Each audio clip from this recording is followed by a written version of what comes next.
Live. You're live. We're live. Okay. All right. So Lila's take it off. Yes.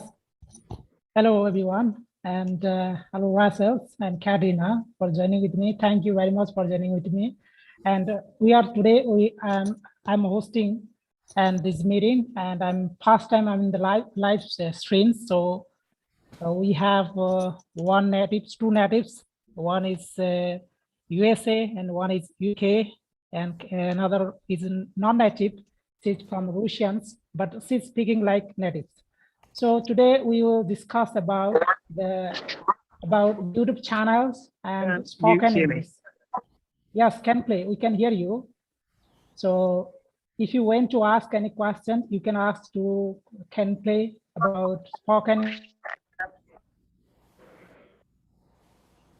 Rachel. And we have one participant, the Katrina, and she is more interested to join with us. So she has participated and she will ask so many questions to our YouTubers and to our natives. So my questions for our natives, Rachel. So how do we start a YouTube channel? Which channel content can grow? Okay. So I have started this YouTube channel about 2.5 years ago, and it's been a learning process to figure out how to make it grow. But I actually, this past summer, I was asked by my boss to teach a camp in it. So I really kind of dove into how to make it grow. And one of the biggest things to make a YouTube channel grow is to make content that people want to watch. So if you come to YouTube with just the idea of making money, you're going to burn out really quickly because it's really, really difficult. You need to have over 1,000 subscribers and over 4,000 hours of watch time. I don't have 4,000 hours of watch time. I have 4,000 subscribers, but I'm halfway there in the watch time. So coming to YouTube, it really has to be the idea that you come here because you want to share something. Maybe you might have a business that you want to like showcase on YouTube. And then you make content that you like, first of all, because if you don't make content that you like, if you're just making content because you think a ton of people would love it, but it's not something that you like, then it's not going to be good. So one is that it should be something that you like to do. And two, just coming here to share. And so making a lot of content, then focusing, I think I'm going to like probably focus on some of your other, other questions. So you might want to go on from there. So I'm going to like probably answer all the questions in the first one. So Lila, do you want to ask me the next question? Yeah, sure. I have so many questions, but we will give the chance to others also, other participants. So first, we should give the chance to our non-natives from Russians. So Katrina, if you want to ask any question relating YouTube channels or spoken English, you can ask. I mean, I can also, go ahead, Katerina. I don't want to cut you off. Well, first of all, I want to understand if you have your own YouTube channel and what content you show to people there. Yeah, thank you. So I do have my own YouTube channel, and it's called Dreaming English. And so the idea of it really came out of the fact that my daughter wanted to be a YouTuber, and I told her we could do it if it was educational. And we were learning Spanish. So there was someone teaching Spanish and this idea of comprehensible input where it's really telling stories, drawing pictures, and making videos that are very easy to understand in Spanish. So she said, maybe we could make the same thing. And so, yeah, so we started this channel called Dreaming English. And what I love about it is that I can make videos about anything I'm interested in because everything is a topic for English, right? So it could be a Halloween, it could be travel, whatever I'm interested in, I can make a video about it. And I like it because I'm also able to be creative. Like when I was in school, I loved photography and art. So making things and editing them and changing colors and using a green screen. Like usually I'll use a green screen behind me and I'll change the background. So I really love the creativity it allows me. So yeah, so my channel is called Dreaming English, and it's all about like teaching English to people in a natural way. Thanks. Yeah, so do you have any other questions, Katrina? Not yet. Okay, so I have a question to our native Ken Clay. So Ken Clay, are you here? I can hear you. Go ahead. Okay. So if it is possible, can you turn on your camera?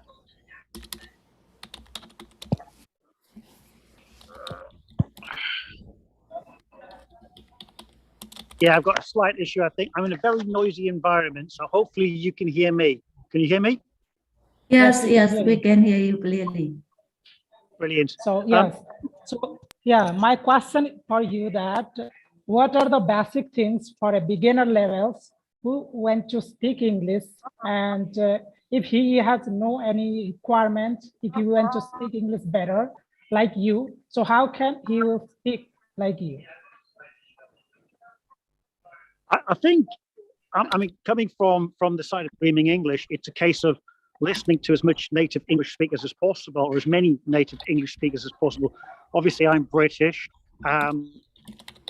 The Dreaming English channel is American English, but it's this ability to constantly listen, constantly attune your ear to native speakers. I think, again, it's coming from learning Spanish. I try and listen to as much as I possibly can across all of the Spanish accents to attune my ear. And I think this works identically with English because of the variations in accents. So, and it's great listening to Rachelle about her Dreaming English channel and how she's growing that and the content she's giving, which she's quite right. I think if you're learning a language, all good content is great content because you can pick up so much in terms of vocabulary and grammar structure just by listening, especially if the subject interests you. So I think the fact that watching YouTube channels is brilliant for just advancing your overall comprehension and understanding of native speakers. So yeah, I'm in total agreement with that. And as somebody who comes from the television background, listening to how her channel has developed, I think she's got the right idea. You make content for yourself, and hopefully people will follow. And when you have a subject matter like learning English or French or German or whatever it might be, you almost have a ready-made audience. Yeah. But basically, we people prefer to read books, and I sometimes I also try to read books like speaking English, but it's not possible to read loudly. And sometimes I also get some problems when I read on my mouth. I feel pain on my mouth and my teeth. So is it not possible to read loudly and for improving speaking English? So how can we will deal with that? The idea, oh, do I have my own? Okay, so the idea of comprehensive input method is that really you should listen more before you start speaking. And so if you are reading and you are like reading aloud, but you have not got the pronunciation, you might be developing like bad habits on pronunciation. So I really would suggest to listen to audiobooks. There are free audiobooks on YouTube. You can go and find like Harry Potter and all kinds of different audiobooks that are on there, and you can actually turn on subtitles and read along in your mind and get your ear used to the language. So I just throw out Harry Potter as the first book that came to my head, but it doesn't have to be. If you're interested in, murder mysteries, thrillers, fiction, whatever you are interested in, or just simply anything that you're interested in. Like for me, for Spanish, I love a YouTuber called Lucito Comunica, and he travels all over the world, including India and Russia and every place. And he speaks Spanish. And so I just turn on the subtitles and read along, and I'm able to learn and learn about all these places that I'd love to go someday. But so I enjoy watching them, but I'm also learning Spanish, but I'm listening and I'm reading along. So I'm kind of like reading and kind of having that input go into my brain by reading, but also listening to the pronunciation. And I agree with Ken said, for Spanish, for me, I listen to all kinds of different accents. So I think the same thing with English. You want to listen to people from Britain. You want to listen to people from Australia. Ken and I were on another call with a group from Peru, and we talked about some English accents are very difficult, even for us. Like people from Wales and Scotland might be very difficult, but just listening to a variety of different English accents is going to help you be able to understand many people and be able to help you develop an ear for the language, if that makes sense. Yes, you are Totally right. agree. I think it's this developing the ear, and you're right in terms of pronunciation. I think when you're listening to native speakers, you start to kind of pick it up. And English is quite difficult because it's not as logical as say Spanish in terms of the way you pronounce words. So this constant listening at least helps you develop. Obviously, the big thing is when you start to speak, and Lila touched upon this. Different languages, the mouth works in different ways. The way the tongue sits in the mouth for different sounds is different. So when you get to English, and I know this with Spanish, I'm listening to words thinking, oh yeah, until I try and Yes. say it Yeah. in the mouth and use my mouth. In my head, I can say it, but when it comes to saying it, using my mouth and trying to pronounce it out loud, it's a different kettle of fish. It just Yeah. but yeah, absolutely listening to the words, the way words are pronounced, and how we, as native speakers or French or German or whatever it might be, how we pronounce these words is vital. And then trying to copy. So yeah, totally agree with that. Yes. Okay, we will check some some of my viewers has commented. Oh, Auntie National say hi, hello. And we'll start with the Russian ones. Okay, we are starting with the Russians. So if you have any question, you can ask in the chat. And one has, okay, Shaban Rachel. can mention in the chat. Okay, if you have any question relating on spoken English or any YouTube channels. Hello, you can ask. Rachel. Okay, so Hang Fang, do you have any question to ask? Yes, yes. Okay, go ahead. Hello, Rachel. Rachel, you have muted, so unmute yourself. Rachel, you are. Sorry, I should be used to the muting, unmuting through all this pandemic. So sorry about that. Hello, nice to meet you. Hello, nice to meet you too. My name is Hang. I'm from Vietnam, and I want to ask you. I know you are a YouTuber and dreaming English teacher. So, do you have a YouTube channel? Yes, and in fact, I put it inside of the chat.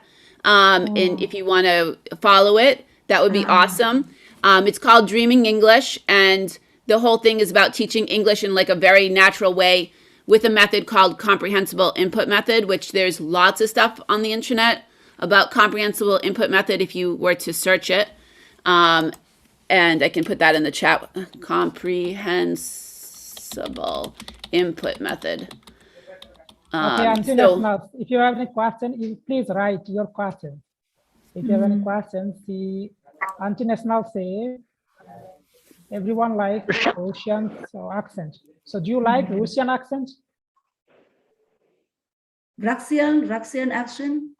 Russian. Russian. I love Russian accents, and I think I mentioned that. I'm not sure if I mentioned it now, but my daughter's father is from Russia, from St. Petersburg, and so my daughter has the same name as Katerina that's on right now. And so I do love the Russian accent. In fact, in about a week or two behind me, you'll see a bunch of Russian things on my mantle because I'll take out my Christmas stuff, and I have like troika and all kinds of different Russian things because my children are Russian. Rachelle, can I ask you a question? Because it's something I keep getting asked in terms of developing an accent and trying to acquire a British or an American accent or an Australian accent. I mean, for me, I'm not too bothered about people retaining their foreign accent. I know with my Spanish, I definitely have a very Anglo-Saxon or a British accent, which sits behind it. And I actually think, do you know what? It's probably great. It's probably for me, or my theory is that I would prefer people to just develop their English skills rather than honing or putting too much attention upon losing their accent, which they have been Russian or French or German or Indian. I mean, what's your thought on that? And so I that's a good question. And so one is that I work in a high school and we have a lot of immigrants. And anybody moved here before the age of 10, they will learn English and they will have no accent. I wouldn't be able to really tell that they weren't born here. But after the age of 10, they are most likely going to have an accent for the rest of their life. And we have people in America. I know people from Colombia and Russia and all over that have been here for 30 years. And I still can tell, oh, that person's from Russia. That person is from, some Latin American country.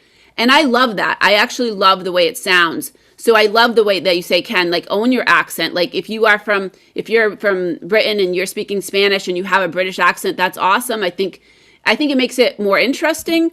And here in the US, we love accents. We love the Russian accent. We love the British accent. We love the Italian accent and the French accent. So we love it. So the idea of losing it, like, you don't need to lose it. It's great. It's kind of part of your personality.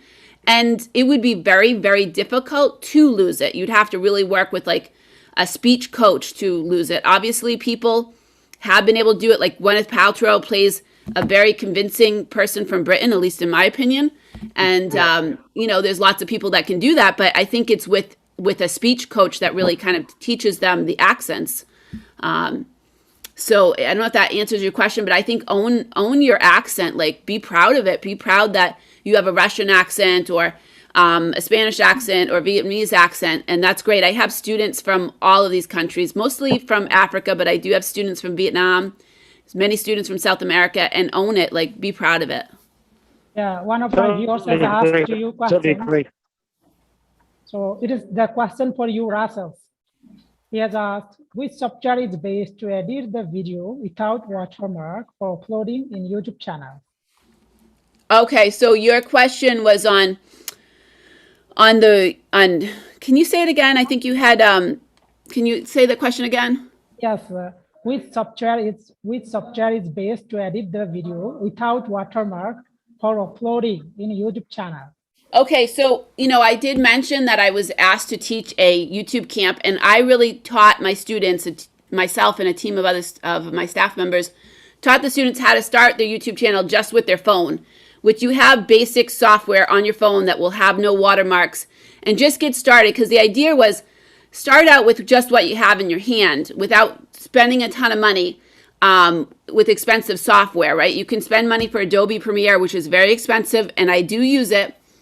I use it because I first got used to using it through a club we have here in town, which didn't cost me very much. But you can actually just edit with, if you have a MacBook or an Apple phone, there is iMovie that is very good and easy to use and will not have any watermarks. And there are programs on the Android phone that will be able to edit your videos without any watermarks. When I held the excuse me, when I held the YouTube camp, I actually had Anand from India who has English Finglish. He was a speaker of my group, and he said to the students, just start out. What he started out with was just his phone, and he went from 0 to 50,000 subscribers in 1 year. Now, I've been doing this for 2 years plus, and I have 4,000. So he got started just with his phone. Now he does edit with a computer, but he started just with your phone. So if he can do it just with a phone, then you can do it too. Just starting with your phone. And then, if you are starting to really grow like Anand did, learn how to use other software. But there is a bunch of free software that's right on your phone that you can start with. Does that answer your question? Can I chip in there? Because absolutely, thank you. Because obviously, my job is as a cameraman and an editor, and I've been astounded as to how good iMovies is. Absolutely does everything most YouTubers actually need, especially as you say from the beginning. If you're just starting, everything is there, and there will be comparable video editing systems for Android. So you don't actually, as you say, you don't need massive resources initially to start your own channel. It's incredibly incredibly simple today. Anybody can do it who's got a decent smartphone, be it Apple or Android. So yeah, I think the ability to start your own channel is so easy, so easy. The software is so easy to use. It's so intuitive as well, which is the great thing. It means anybody can become a YouTuber. Yeah, something can play. I'm also doing the same thing. I'm using my cell phone sometimes to edit videos. So one of my another questions for Russell. So before uploading a video, we should think about with each video title and descriptions and thumbnails. These are That's the a really yeah, It's yeah, very sorry. important. In fact, Yeah. there is a really good YouTuber that I love. He's actually a scientist, like a physic. He calls himself. He has his actual YouTube channel is called Vertasium, and he did a really good YouTube video on the science of the algorithm for YouTube. And really, the science shows that your thumbnail and your title are super important. One is that you shouldn't have a thumbnail that is what's called clickbait, because if you make a thumbnail that has nothing to do with what your video is about, or your title has nothing to do with your video is about, and people start watching, they're going to drop off super quick. And a super important thing in YouTube is the amount of your watch time. So having a watch time that is, 30%, 40%, 50%, if people are dropping off immediately, your video is not going to be shared. So you want to have a thumbnail that you take some time to think about and really create. And there's all kinds of free software. Like one really good software is Canva that has a lot of free aspects. There is a paid version, but you can use the free aspects and use it. But really kind of put some thought in it and make sure that it's not just the standard one that YouTube gives you 4 choices, but make your own and upload it. I think you do need to verify your account before you can do that. But verifying it is just a matter of sending yourself you can get, I think it's like a link to your phone, and you verify your account, and you can put your own thumbnails. And then also the name of the video should be very to the point, what it's about. Really kind of the very first couple words should really be telling people what it's about and kind of catch their attention, and make sure that it's not clickbait. Make sure that it really has to do with what that video is about, if that makes sense. And I can share later, because there's a really good, when I did the YouTube camp, I made like a whole Google Classroom with like all these links, and there was a Vertasium link about the whole science of the algorithm, which I thought was awesome, really teaching you how he had this one that went viral. But before it went viral, the video was about these, like, it was the science of these shade balls, which I'm not going to get into that. But he actually was talking to Mr. Beast, right? He ended up meeting Mr. Beast, which if people are, I don't watch Mr. Beast, but he's like one of the biggest YouTubers. And Mr. Beast said, that video is great. It will go viral, but you need to have the right thumbnail for it, right? So he changes out his thumbnails. If a video is like not really getting a lot of traction, he changes out the thumbnail. So when he changed that thumbnail to something different, people were like, in the title, to something different, that video shot up and really went viral. But before that, it was like, he was like, oh, this should be something that people are going to really be interested in, but it didn't catch their attention. So how much importance do you give to tag when you upload to a video? Because some people think that, some YouTubers think that tagging is more important. If you are tagging very well, then your video got viral.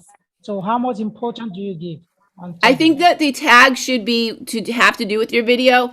Now, I do follow another channel. I think it's called Think Media. And they said tagging is important, but if you put too many tags, like I've seen people put like 50 tags, I think YouTube, like basically if you have more than like 3 or 4 or something, then they're not going to pay attention to the tags. So you should probably pick 3 or 4 that have to do with your content and really focus on those. I do think it's important. How important it is, it's hard to say. Like, it's really hard to really delve into the science of the algorithm of YouTube, but I do think it is important. Yeah. So one Leaving of my out friends, Antoine. Hello, Antoine. Ken, did you Hello, want to add Lila. something? Yeah, no, I was Hi. just going to say, leaving algorithms and everything aside. Obviously, Dreaming English is a very specific subject matter, so it's about language learning.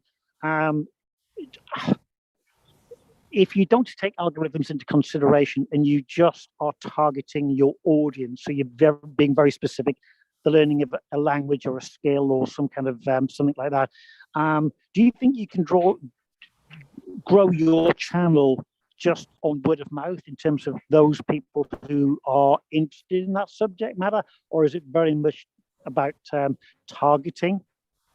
I think you do need to have a niche. So if you are just making a YouTube channel and you're making this video about travel and this video about cooking, and it's very like now I do that, but I do that teaching English. But if somebody is just making just a ton of different variety of videos and they don't have like a particular topic, it's going to be harder because people following the channel will be like, what is this video? What's this channel about? Why should I follow it? They put this great content, but now they put stuff that I'm not interested in. So I think really kind of making a channel that it has to do with a particular topic. That's why I really like my topic, because it can be about anything, because teaching English is like everything is an English topic. But I have like followed a lot of different people that talked about, oh, I first started doing a bunch of travel videos and then I threw in things that were completely off topic and it didn't really go well. So I think kind of having one particular topic is probably like a better idea. Yeah. So Katrina went to ask something. She has raised her hand. Okay, Katrina, go ahead. Yes, I'd like to ask, there are millions of YouTube channels devoted to English.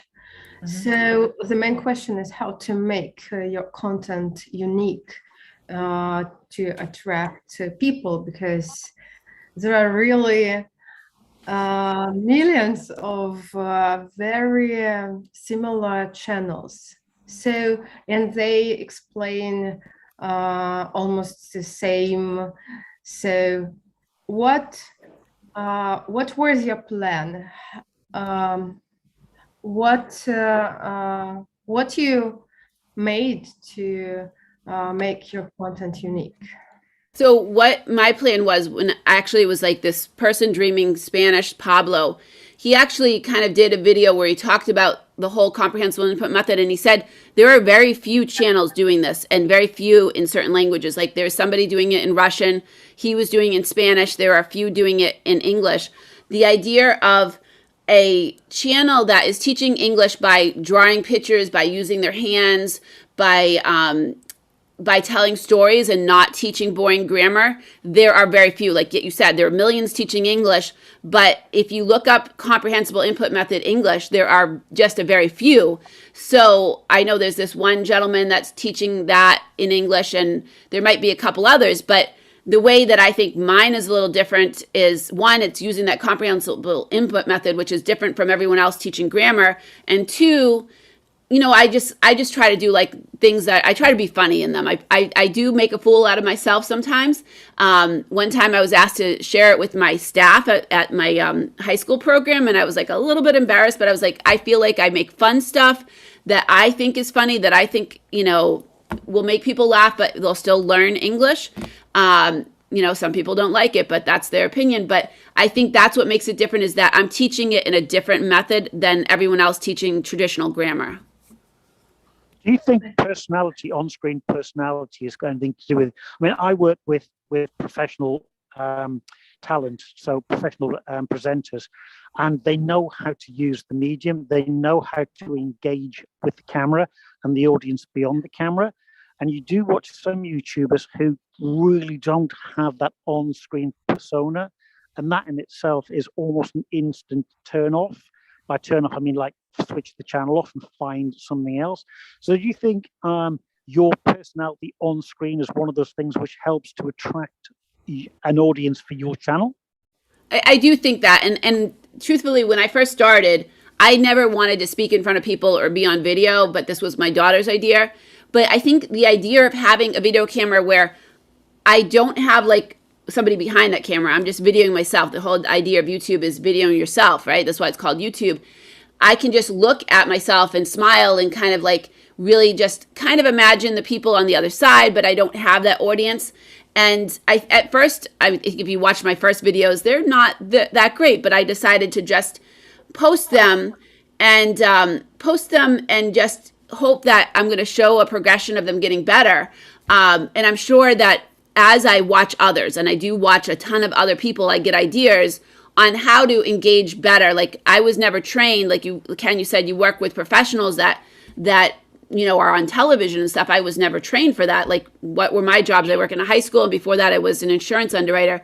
But it's really just kind of like learning as you go and learning to be comfortable. Basically, if I feel like I'm just talking to the camera, I'm talking to people out there, but I'm not feeling nervous because I don't have like hundreds of people, you know, in the audience. I guess. I don't know if that makes sense or if I'm just rambling, but I think as you No, go getting more comfortable, and like you said, that if you are not comfortable in front of the camera, it's going to be people are going to click off your video. But I don't know. I guess I feel like from the start I was pretty comfortable, maybe because it wasn't this whole thing where tons of people are staring at me like on a stage. you make a point there about the perception that you're talking. Well, okay, within television, when you talk to present or when we're working, you're actually talking to one person. There is one viewer, and you engage with that one viewer, which is exactly what you're doing. You're seeing the your mobile phone or your camera as a single viewer, and you engage with that single viewer, which I think a lot of YouTubers have begun to understand. Is that yes, this you're being watched by thousands and thousands of people, but actually you're only talking to one person. So that does come across. That ability to engage with that one person behind the camera. Yeah, and I think, and I do want to give other people a chance, but I think at first I knew like hardly anybody's watching, and then the first time, like Lila, this is Lila's first time going live. The first time I went live, which is summer, I was nervous, but at the same time I was like, well, I might get 5 or 6 people that come on. And as I went, I got more comfortable going live, because going live, there's no editing out my mistakes. There's no pausing or anything like that, right? I'm just live, and there you get in more of an audience and stuff like that, if that makes sense. Live TV, you do it all the time. It's great buzz, but you realize when it's gone out, it's gone out. And you're right. I mean, you make the mistakes and you make them there and then, and you've just got to live with it and get on with it. Unlike when you're recording your YouTube programs, you have the chance to cut things out and to make things tighter and to explain. Kind of going something you talk about comprehensible. Well, I can't remember what the expression was, but I watch a Spanish YouTuber called Juan, 1001 Reasons to Learn Spanish, and he has a very similar idea in that he tries not to teach grammar. He uses that natural grammar within his stories, and I think you pick up the language a lot quicker that way, especially if you've got the basics anyway, because obviously we are talking, I think, about people who have a basic level of a language, and once you have that basic level, I think you start to pick up those other grammatical parts of the language, and I think when you are as a YouTuber, I'm talking very much about language learning. If you have that personality on camera, if you have the storytelling ability, and you work with that storytelling ability, you can quite easily, I think. Can Clay, I have a question to you. How much we should give importance on grammar for speaking English? Because some people think that if you don't know grammar, you can't speak English very well. So how much should we give importance on grammar? Well, you see, this is a difficult one. A lot of people say you can get by without. Well, okay, right. So I've met quite a lot of people here in London who've never actually been taught English. They're all foreign, and they've picked English up, whilst working, and they've picked up enough English to communicate and get by. If you want to be fluent, if you want to be grammatically perfect, if you want to construct sentences which are absolutely spot on, well, you're going to have to do some studying. If you just want to base up buying things, asking directions, how much grammar do you need?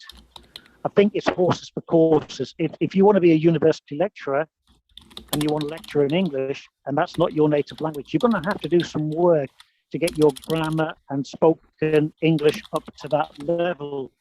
If you just want to use it for day-to-day communication, you can get away with not having as high a level of English or French or German.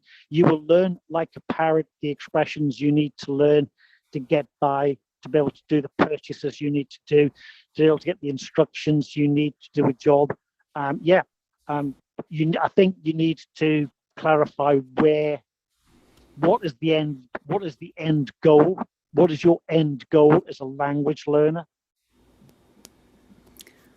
I mean, I agree. I think I'm not going to say grammar is not important, because some people are studying for the IELTS exam, I believe it's called, if they want to study in another country. Maybe they want to study in America or in Britain or another country. So they're going to have to know grammar, but to actually just to learn to be fluent, like you said, people are going to learn just by being, being exposed to language. Maybe they're here in the United States working in jobs that they're interacting with people all the time, and they're going to learn just by interacting, by hearing the language a lot. So I'm not going to say that grammar is not important. And I do have friends, like last week, Ken and I were on another one of these kind of calls or Zoom things. And I had one of my coworkers that teaches people that are immigrants to this country, and she teaches them grammar because that's what you do if you teach people that are coming to the country and they sign up for English as a second language.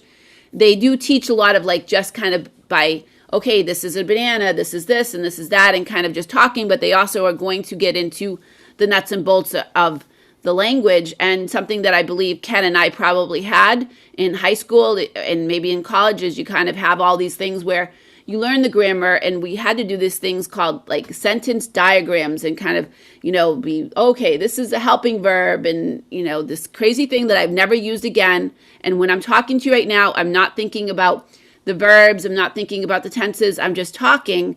So I think generally when you get fluent, you're not thinking about the grammar of the language.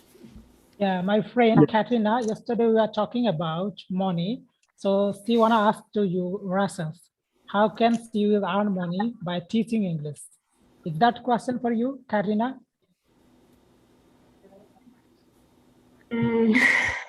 Not exactly. Well, I just told Lila that I had left my work and decided to do what I really like to do, is teaching.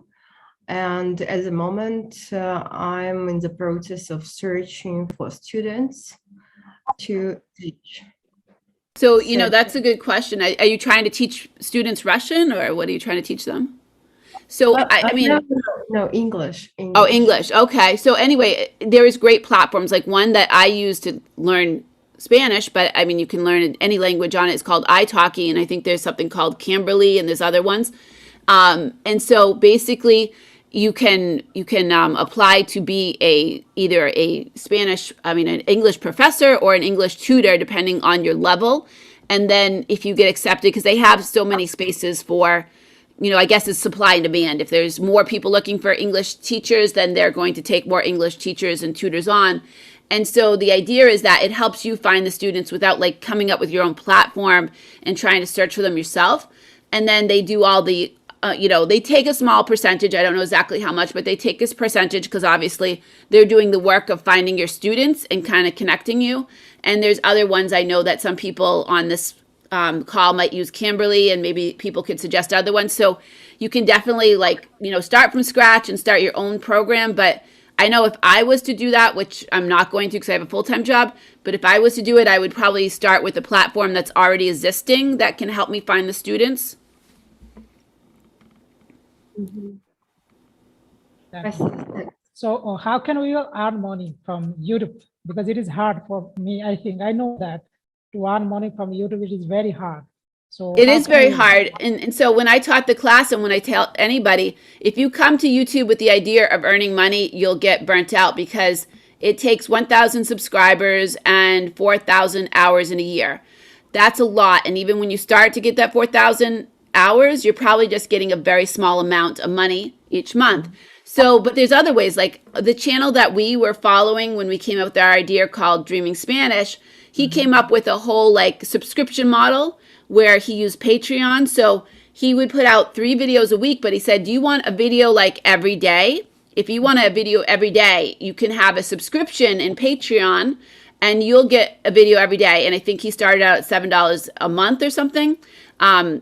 So that's one idea. Now that's a lot to make content for every single day, but that was his model. And I know there's another woman that's teaching a similar model of comprehensive input method from Russia.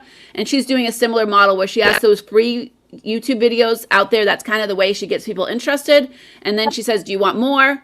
And I believe she does something like this where she teaches classes maybe on Zoom or something.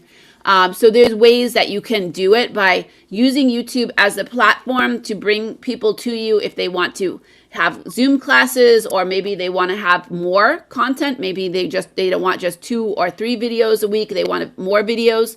Maybe you say, if you want to have the videos, but if you want to take part in the live, now you need to be a subscriber to, subscription model to take part in the live. And that was another idea that Pablo did, is that his lives were only for subscribers, or he had a different level. $7 for the video every day, and $20 if you want to have 2 lives a month. So those are different ideas, because in order, like I said, to make money on YouTube, you need those 4,000 hours, which is a lot, 4,000 hours and the 1,000 subscribers. So, I got to 1,000 subscribers a year ago, and I'm still not to the 4,000 hours.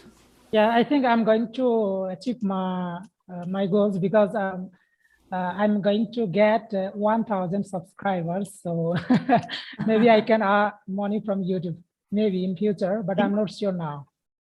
I think the other thing which needs to be remembered is that to make content actually takes time. I think a lot of people, we don't really understand how much time teachers put into creating lessons. And all you're doing, on YouTube is you're creating lessons on video.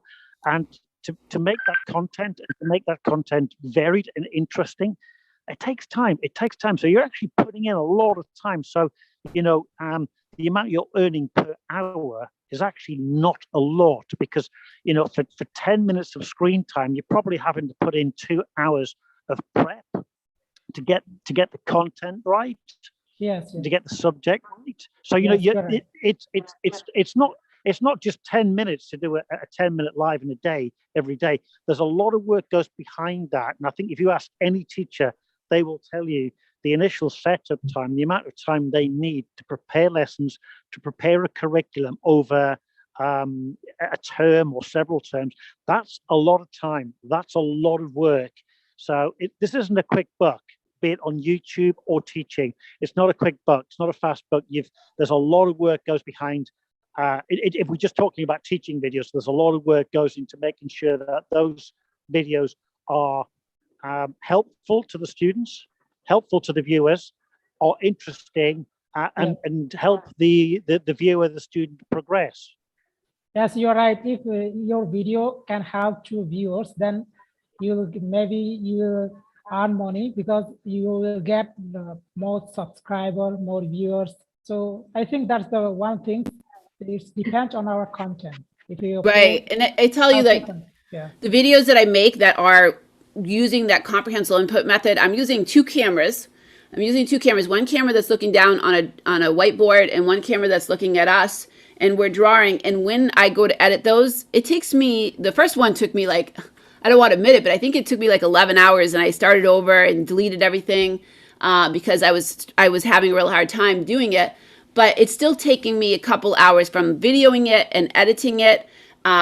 Those ones are way more effort. But if I want people to subscribe and find that the content is worth their time, I need to put time in. Like Ken says, I need to put time in to think about a script, or think about what we're going to, teach in that particular video that we're making. And then there's the time in editing it and, cutting out, adding pictures.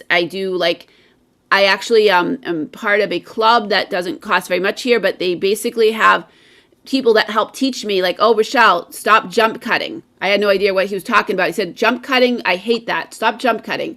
And Ken, maybe you probably know what I'm talking about, but basically it's the idea of just cutting and so he said, okay, trick the eye, cut, but then bring it to another angle or something like that, because you trick the eye. He's like, I hate it when YouTubers do that, and your content will be so much more visually pleasing if you stop doing that. So it's a lot more work, though, to not do that jump cutting, and to really put some thought into, like, okay, if I have to cut something out and I'm going to bring the angle to something else, or I'm going to put something. So basically avoiding that jump cutting and making more interesting videos, more visually pleasing, that hopefully people are not going to drop off and stop watching.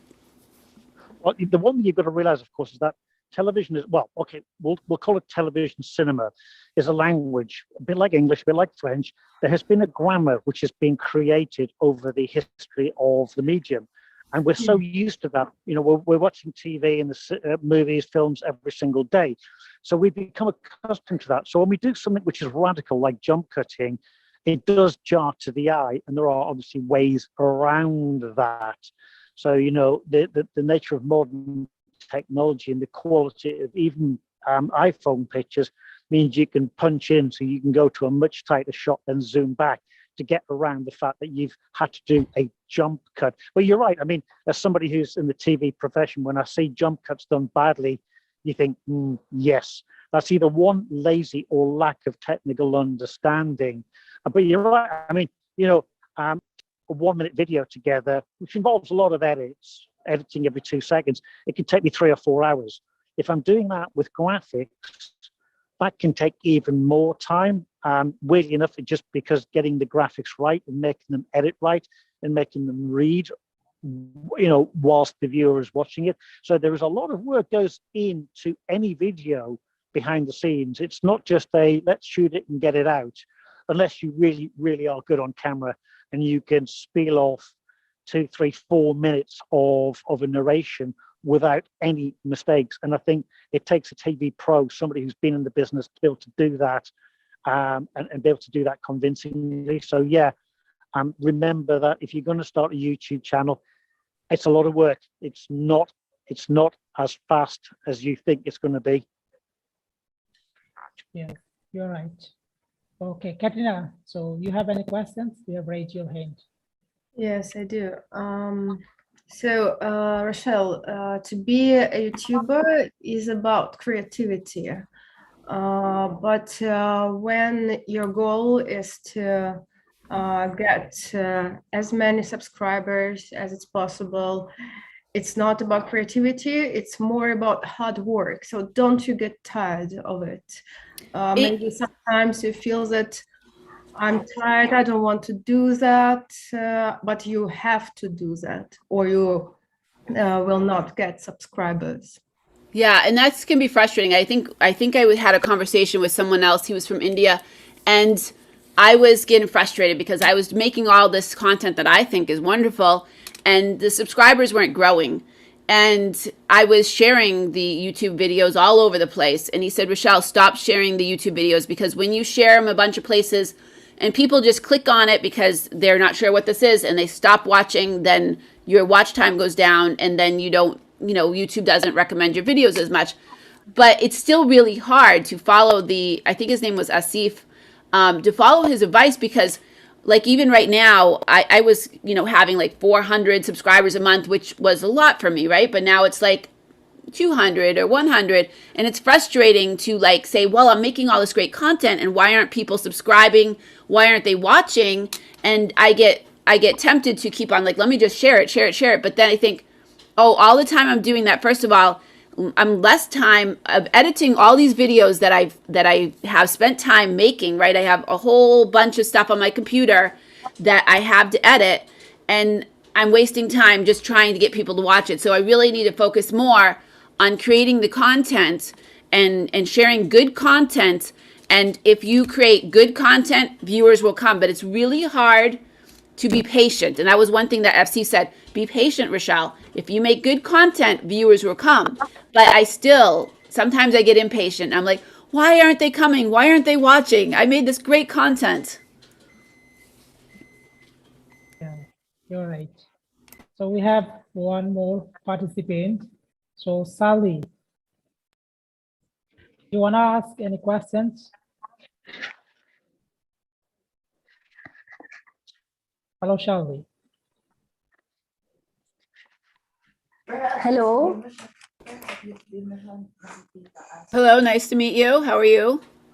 Yes, I'm good. Now it's my first time to join in this Zoom meeting. Nice to see you all.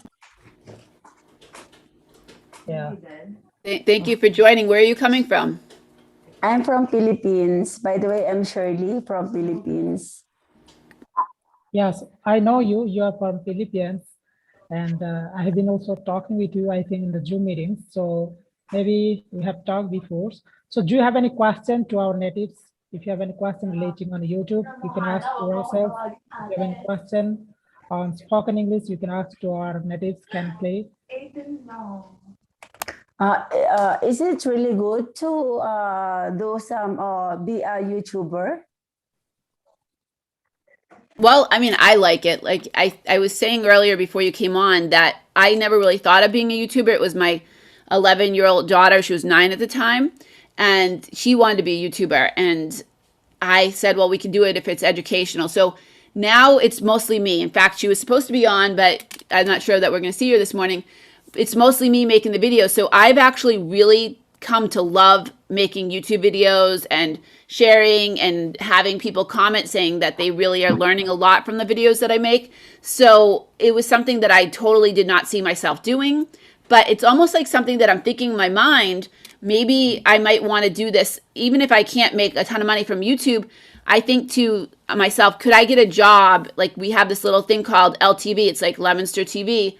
Like maybe I could work for them, you know, because I'm learning how to edit. I'm learning how to video. Like maybe I could get a job for them. So I'm kind of thinking like maybe it might be like leading me into another career change because I really love videoing. I love editing. Just the other day, we had what's called Veterans Day here, and I was asked by LTV to help video it. And I was using some really professional cameras, and I look like a professional camera person.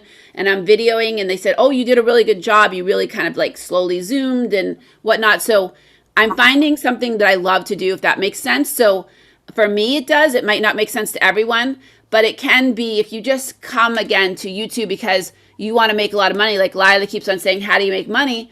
If you come to YouTube with the idea that I'm going to make a ton of money, it takes a really lot of effort and a lot of time to do that, and you can get burnt out. So if you come to YouTube with the idea that you want to share some story, you want to share, you know, maybe you have like some of my students might do hair, they might do makeup, maybe they want to share that, then they're going to enjoy doing that, enjoy making the content. But if they just come to YouTube because they want to make money, they could get burnt out. I'm not sure if that answers your question. Yes, thank Can you I so just kind much. of chip in slightly with this one? Because obviously, sorry, Lila. I mean, the thing with teaching and helping and assisting people, I mean, obviously, I don't have a YouTube channel, but I come from television, so I totally understand that side of it. But I think that listening to you, Rachelle, is this thing that you can see the good you're doing in terms of helping people to acquire, to improve their skill set, in this case, in terms of English. And I think that in itself is a great thing when you see that you are helping people. I mean, I've known Lila for over a year now, and I've seen his English improve immensely, and I've seen other people's English improve immensely. And it's like you think, yes, I'm giving back. I mean, the reason I got into sort of chats and Zoom meetings was because I was getting so much out of Spanish speakers, how much they were giving me, and I thought, I've got to give back. And the easiest way is obviously giving back via my own language, which is a very, you know, desirable language to have. So I don't know whether I'm coming from the same page as you, that part of making your programs is about giving and about helping other people to acquire and improve their English skills. Would that be right? I mean, that's it. I mean, I feel like, you know, the idea of us making this channel to help people learn English. I was never trained to be an English teacher. I wasn't an English major, but I love when I'm hearing from people that, oh, your videos are really helping me learn, and that's what gives me motivation. I'm not making any money from this. Someday maybe I might make some money. I'd appreciate it. I have one person from Kazakhstan, Yuri from Kazakhstan, who hardly makes, like, it's like, you know, standard of living is very low there. They don't make very much money, but he's giving me a tiny bit of money because he feels like what I'm doing is really helping him. And so now I do say at the end of my videos, it says, thank you to our patron, Yuri.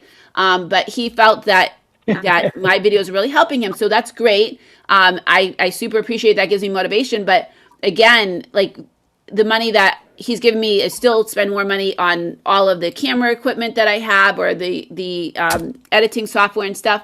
So for me, the motivation is hearing from people how much the videos are helping them, seeing the likes, but comments are even better. If people put a comment of what the videos have meant to them, that's awesome. And something else that's really, I've really enjoyed over the last year, I've started having these conversations with people all around the world and recording them and putting them on YouTube. And so far, I've had conversations with people for over over 10 countries and over 32 different conversations. So I want to keep on like growing that and being able to say, okay, now I've had conversations with over 15 countries and so on. So getting to know people and learning their cultures and feeling that I'm helping someone is what gives me the motivation. Well said.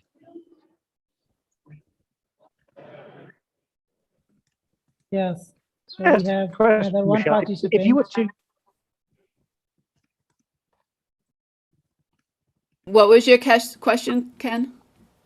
I was just going to say, if you were to look at potentially how much money you could make, or if you were to start making money, how much would that be per hour in terms of how much time you have put into the programs you've already made and the programs you'd have to make? You'd be better off working McDonald's. Exactly. And that's why I don't quit my full-time job. Probably not even that. You're just, yeah. It's not because you don't enjoy making the video, it's some kind of revenue stream from this. You would really need a huge following, and you'd have to put in a lot of time, and that would not equate to a huge hour. And that's a good point. Like and we'll get to your question, Lila, but so the channel that I've based mine off of is Dreaming Spanish with Pablo, and Pablo was able to just quit his full-time job and to devote full time to making his channel and growing it. And I don't have that luxury. I have a house. I have a son in college, and I have a daughter that's 11 now. I can't quit my full-time job and devote myself to YouTube with the hope that it would sometimes be able to give me the money to pay my bills. Now, I watched Pablo grow from like nothing to over 50 or 60,000 followers, and now he has a whole platform. But again, he was able to do that, and he's actually able to pay all his bills and support himself, and now his wife. And he lives in a country he lives in Thailand, I believe, which is very expensive. But he was able to quit his job, have enough money saved, and not have any children or any house at the time. But I don't have that luxury. So I can't quit my full-time job. So I can only devote this is a hobby for me. Someday, would I like to make more money from it? Yes, but I don't have that luxury to put enough time into it for it to become a salary for me. And that's also a chance that you're taking, that you quit your job and say, I'm going to like quit my job and put everything into this with the hope that it's going to pay the bills. It might not, right? There's so many people out there, as Katarina, you said, there's so many people out there doing the same thing that it's just not a chance I'm willing to make. Yeah, we wish you will able to earn money from YouTube, because we also watching your videos. We are enjoying a lot to watch all of your videos. So, Ken Clay, are you asking something? No, I'm just listening, because obviously not being a YouTuber, but I totally understand this need to, at least if you're going to become a YouTuber, I think you've got to give yourselves, a period of time whilst you still have an income to develop the skill set. Without the skill set, without the understanding as to how to make interesting and informative, to make interesting programming which brings in an audience, it's pointless. I think just jumping off the deep end to become a YouTuber, it's a dangerous way of thinking you're going to make money. Yes. Yes, you're right. Okay, so we have another participant. We want to ask something, I think. So, and two. What's your name, bro? Hi everyone, my name is Antoine. I'm from Russia. Oh, you are from Russia, yeah. I just want to ask, what do you think about the idea? I think he's getting a little frozen. Yeah, maybe. Yeah, I wanted to share, I put something in the chat. There's a great, actually I used this when I taught the camp at my school. There's a really great resource called YouTube Creator Academy, and I put the link in the chat, both in Zoom and also in the YouTube stream. And that's where I learned a lot. And that's like actually what I used to create my whole lesson plans when I taught my students.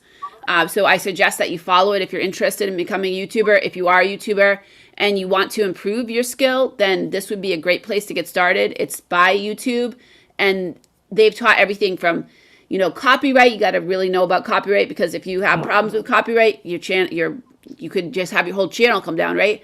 But they'll teach you about, editing, about, there's one video that I love called the 10 Fundamentals of YouTube, and all about like shareability and all those fundamentals that if you want to have really good content, what you need to know to have good content for YouTube. And that's what I used to create the whole lesson plan for the camp that I taught this summer. I'm sorry, I thought you froze up. So you want to continue? So that's why I started talking. I'm not sure your Yes. name. You said you were from Russia.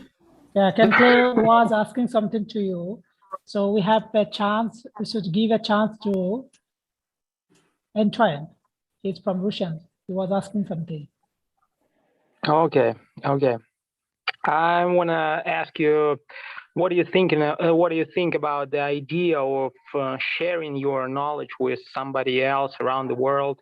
About it's, I'm thinking it's some kind of impressive stuff, like doing something like that. Like you can share your knowledge with everybody from around the world.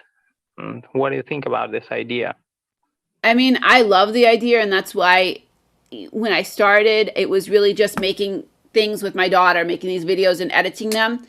And then I was asking my viewers what were they interested in, and they said they love to hear conversations with different English learners around the world. And at first I was a little nervous about that, because like, how do I find these people and all that? But I started to find people on a program called Hello Talk, and I started my first conversations, videoing them and then putting them onto YouTube.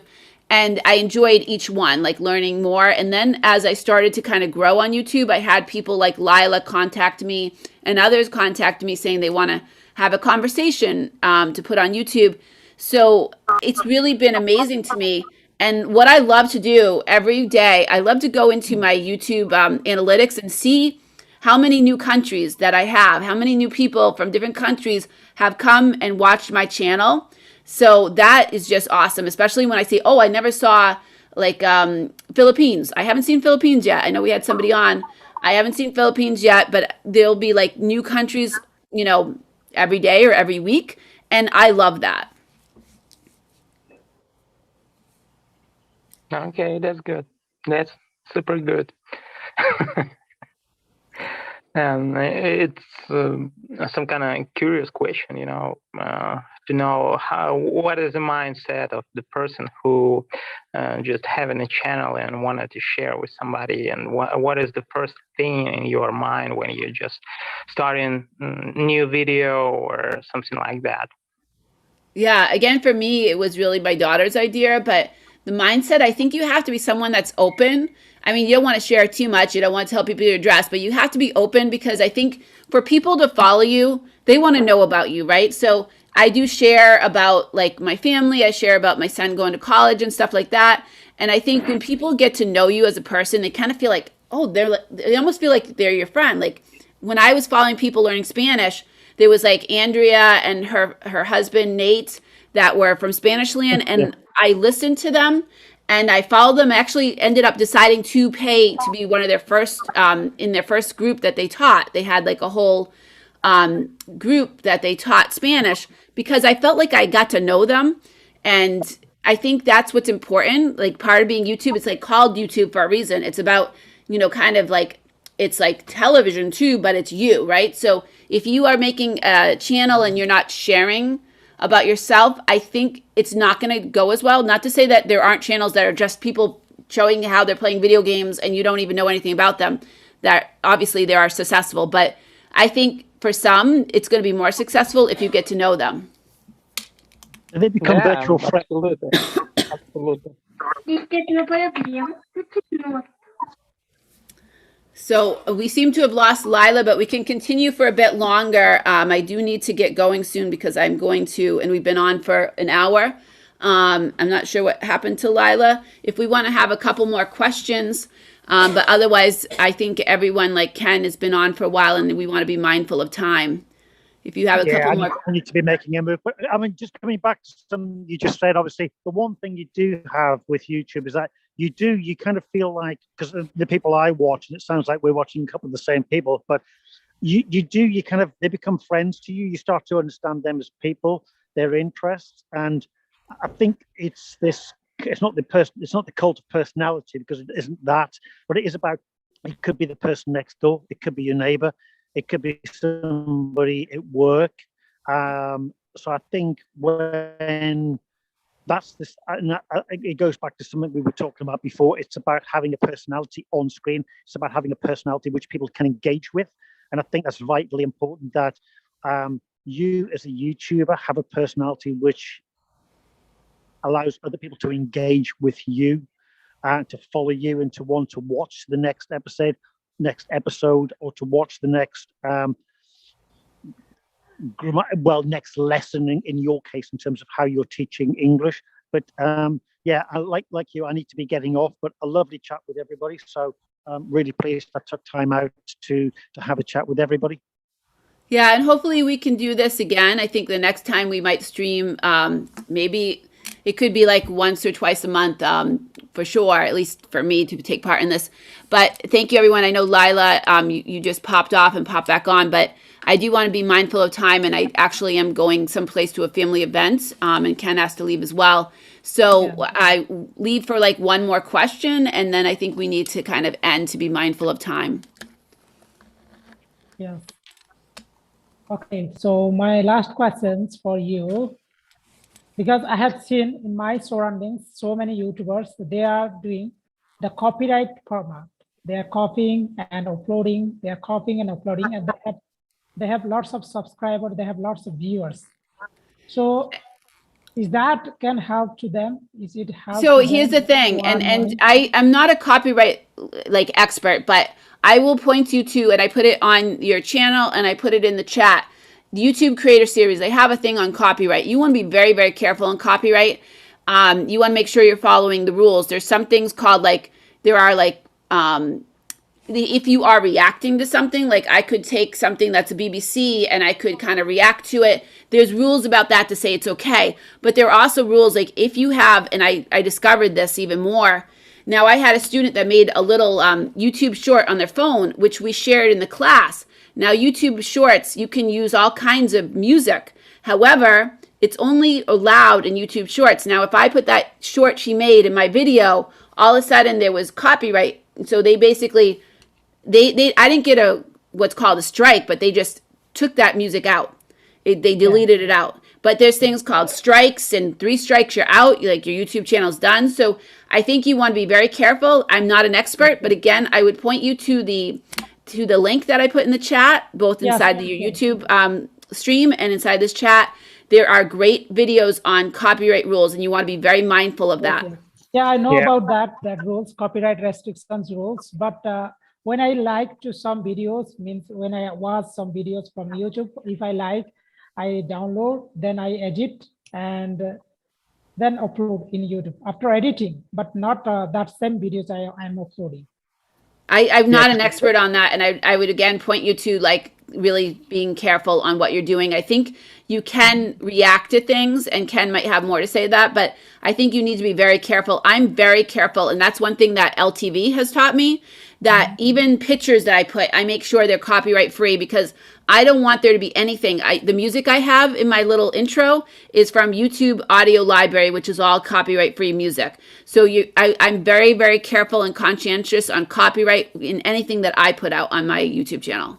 Yeah, me too. I'm also careful, but sometimes I upload after editing. So Ken Clay, you want to say something? Well, yeah, I mean, going back to something we were talking about before in terms of iMovies, all of their music is copyright free. So it's all, that's great, because initially you're going to have no copyright issues. And if you're buying in things like Doodly, again, they have copyright free music, which you can use. And there's always enough in there, I think, because I use it quite regularly on some campaign videos. I always find something which works for me. So if you're working off a platform like iMovies or Doodly, to make your videos or to help your videos look interesting, you'll always find copyright-free music. You'll find copyright-free content, but copyright is a big nightmare on YouTube and within television as well. And the laws can change between countries as well. But yeah, that's the major problem. And my major problem, Mum, is my battery on my phone's going to die on me. So if you lose me, it will be because my battery's died. Okay. Yeah, it's okay.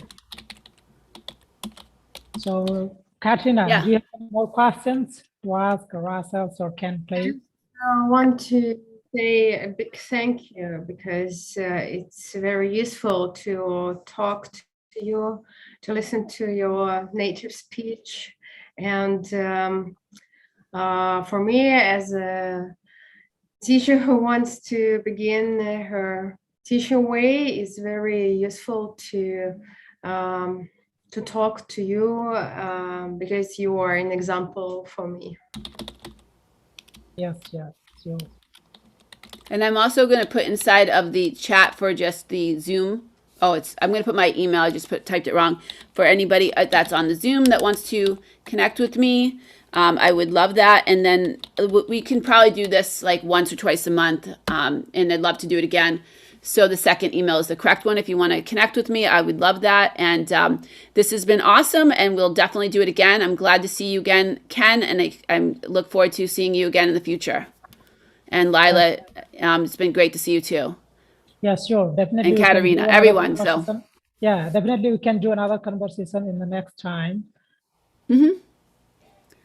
So yeah, thank you everyone. I Conversations think, with natives and non-natives. yeah, absolutely. This has been a lot of fun, and definitely we'll do it again. And I hope everyone learned a little bit about YouTube. Again, I'm not a super expert, but I know a little bit more than other people. Yeah, I learned something new ideas from you and from Can Play. And so Katrina is my friend now. She and I have also done a conversations before on health and beauty. And she's also very eager. She's very willing to join with us and to talk with us. So thank you, Okay, and Katrina, I would for love joining us. Katerina to do a conversation with you sometime too. So I put my email in the chat if you want to copy it, but definitely be in touch, and hopefully we can do this again, Yeah, sure. soon. Thank you. Yeah, thank you very much, both of you, Katrina and Rachelle, for joining. Okay, all right, thank you. Thank All you. right, and bye-bye.